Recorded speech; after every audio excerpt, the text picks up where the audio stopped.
নমস্কাৰ ফ্ৰেণ্ডছ, মই hyper fund আজি ৰিবাই কৰিম আৰু এই ৰিবাই কেনেকৈ কৰে তাৰ লগে লগে মই ভিডিঅ'টি বনাই গৈছোঁ। কাৰণ এই হাইপাৰ ফাণ্ডৰ ৰিবাই কেনেকৈ কৰে আমাৰ হাইপাৰ ফাণ্ডৰ বহু সদস্যই নাজানে, গতিকে ভিডিঅ' বনাবলৈ কোৱাত মই আজি বনাব লৈছোঁ।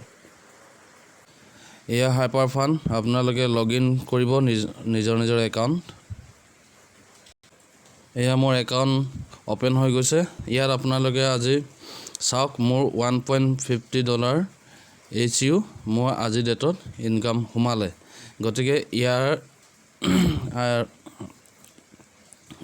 এতিয়া আপোনালোকে একাউণ্টত যাব, একাউণ্টত ক্লিক কৰিব। একাউণ্টত ক্লিক কৰাৰ পিছত আপোনাৰ এতিয়া ৰিৱাৰ্ডটো চেক কৰিব।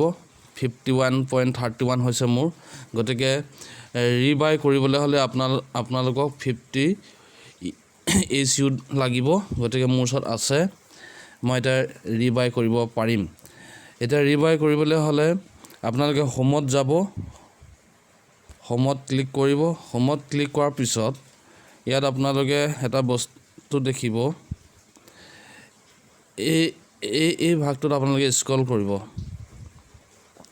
এতিয়া আহিলে নহয় process hyper membership daily rewards, ইয়াত আপোনালোকে ক্লিক কৰিব।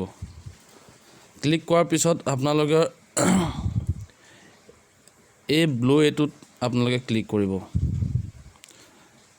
ইয়াত ক্লিক কৰাৰ পিছত আপোনাৰ ইয়াত এমাউণ্ট বেলেঞ্চ 51.31 HU ইয়াত আপোনালোকে শ্ব' কৰিছে।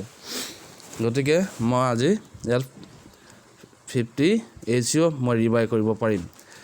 ইয়াত আপোনালোকে ইয়াত প্লাছ আৰু মাইনাছ ইয়াত দেখুৱাইছে। ইয়াত আপোনালোকে যদি মোৰ ইয়াত 100 থকা 51 জেগাত যদি 100 HU থকা যদি হয় বা থাকিলেহেঁতেন, তেতিয়া মই প্লাছ মাৰি পেলাই ডাইৰেক্ট 100 HU আপোনালোকে আগত মই ৰিবাই কৰিব পাৰিলোঁ হয়। এতিয়া মোৰ ওচৰত গতিকে 100 HU নাই, 51.31 আছে। গতিকে ইয়াত ৰিবাই মাৰিবলৈ আপোনাৰ 50 HUৱে দৰকাৰ। গতিকে মই এইটো 1 কৰি লৈছোঁ।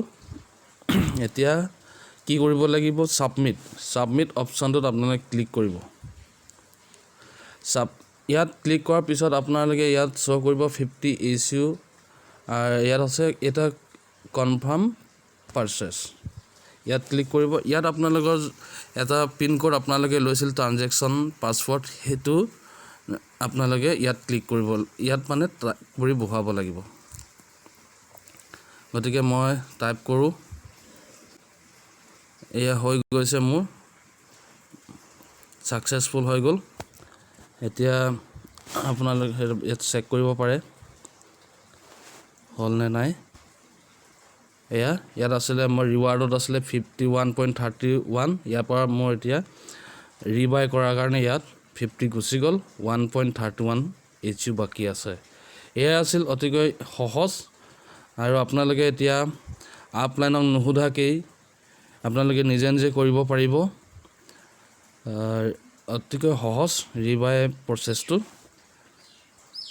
এয়াই আছিল ৰিবাই কেনেকৈ কৰে তাক দেখাব চেষ্টা কৰিলোঁ।